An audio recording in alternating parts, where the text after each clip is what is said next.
আসসালামু আলাইকুম, সকলকে শুভেচ্ছা জানাচ্ছি। আমার নাম এস.এম. মাসুদুল হক।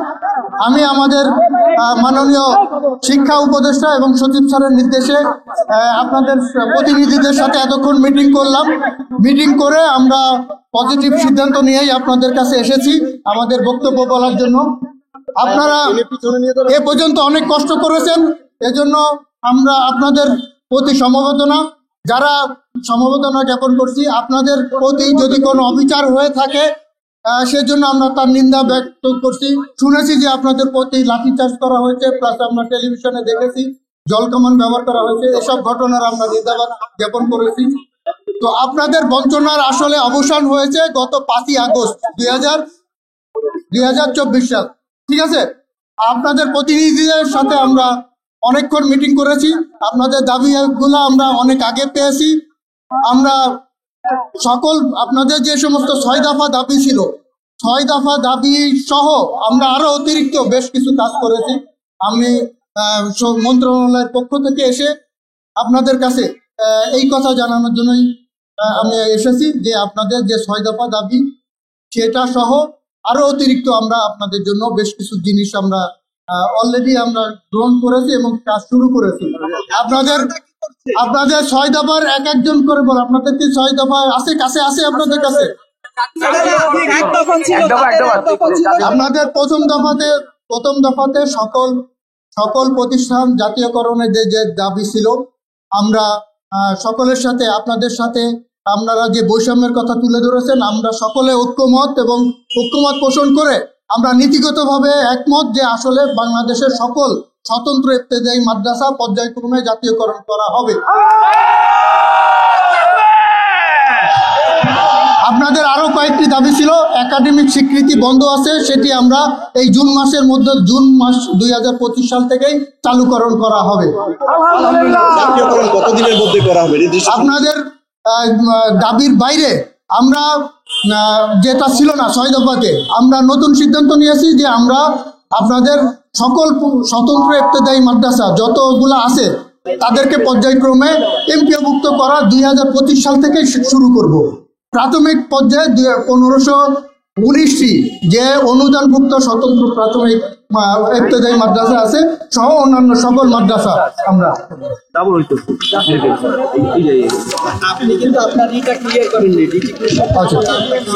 আমার নাম এস.এম. মাসুদুল হক, আমি যুগ্ম সচিব কারিগরি মাদ্রাসা বিভাগ। আমি মাদ্রাসা বিভাগের দায়িত্বে আছি।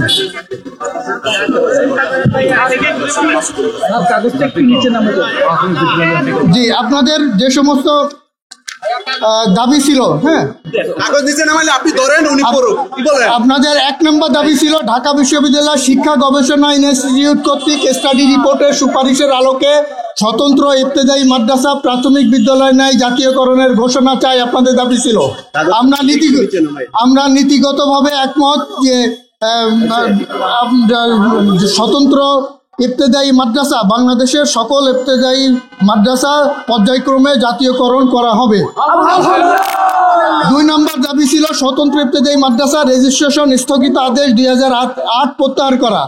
আমরা 2025 সালে আমরা স্বতন্ত্র ইবতেদায়ী মাদ্রাসার নতুন এমপিওভুক্তিকরণের নীতিমালা যে করেছি এবং যেটা পর্যালোচনা পর্যায়ে আছে, 31 জানুয়ারির মধ্যে আমরা সেটা দাখিল করার জন্য বলেছি এবং মার্চ মাসের মধ্যে আমরা এটা চালু করব।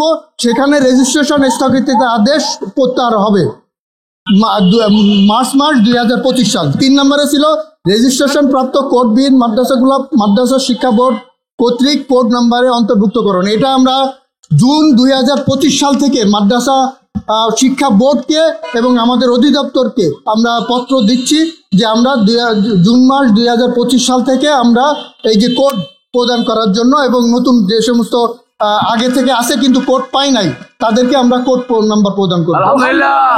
4 নম্বরে ছিল স্বতন্ত্র ইবতেদায়ী মাদ্রাসা আলাদা নীতিমালা পাঠদানের অনুমতি স্বীকৃতি বেতন ভাতা নীতিমালা 2025 অনুমোদনকরণ। আমরা অলরেডি এই নীতিমালা 2025 খসড়া প্রণয়ন করেছি। এই 31 জানুয়ারি 2025-এর মধ্যে আমরা ফাইনাল খসড়া দাখিলের জন্য বলেছি এবং এই মার্চ মাসের 31 মার্চ 2025-এর মধ্যে আমরা এটা অনুমোদন করে চালু করব। আলহামদুলিল্লাহ। 5 নম্বরে ছিল আপনাদের প্রাথমিক বিদ্যালয়ের ন্যায় অফিস সহায়ক নিয়োগের ব্যবস্থা করা। চ্যানেল 24 আমরা আমাদের 24 নিচে যেটা আমাদের যেটা ঘোষণাপত্র সেখানে এর বাইরেও আরেকটা দুইটা বিষয় করেছি। একটা হলো অফিস সহায়কের পদ সৃজন হবে আপনাদের জন্য, বলেন আলহামদুলিল্লাহ। আর এর অতিরিক্ত আপনাদের প্রাক প্রাথমিক চালু হবে। আচ্ছা, এটা 6 নম্বরে বলছি। প্রাথমিক বিদ্যালয়ের ন্যায় স্বতন্ত্র 6 নম্বর দাবি ছিল প্রাথমিক বিদ্যালয়ের ন্যায় স্বতন্ত্র ইবতেদায়ী মাদ্রাসা প্রাক প্রাথমিক শ্রেণী খোলার অনুমোদনের ব্যবস্থা করুন। আমরা অলরেডি এই যে স্বতন্ত্র ইবতেদায়ী মাদ্রাসায় প্রাক প্রাথমিক শ্রেণী খোলার জন্য আমাদের এই যে নীতিমালা 2025 এরতে অন্তর্ভুক্ত করার জন্য বলেছি। শুধু তাই না, প্রাক প্রাথমিক শ্রেণীর জন্য একজন শিক্ষকেরও ব্যবস্থা করা হবে। সবাইকে ধন্যবাদ। আসসালামু আলাইকুম।